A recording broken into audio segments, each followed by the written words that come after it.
Sur le climat de Glasgow en octobre sera un tournant pour l'humanité. C'est Boris Johnson qui pèse ses mots à la tribune de l'ONU hier soir, appelant à la maturité et la sagesse pour agir contre le réchauffement.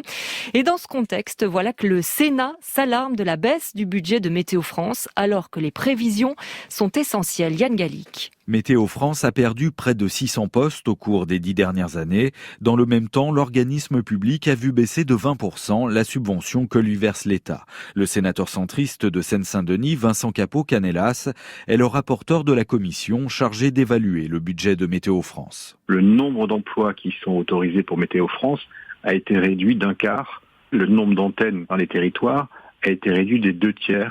Il faut avoir conscience qu'au bout de plus de 10 ans de baisse, on est à l'os. Face au réchauffement climatique, il faut donner plus de moyens à Météo France pour anticiper les catastrophes naturelles, pour acheter notamment des supercalculateurs, ces ordinateurs géants très coûteux qui permettent d'établir les modèles de prévision. Météo France a mis en service cette année 2 supercalculateurs, mais nous savons déjà qu'à l'horizon de 2025, ces supercalculateurs vont être dépassés.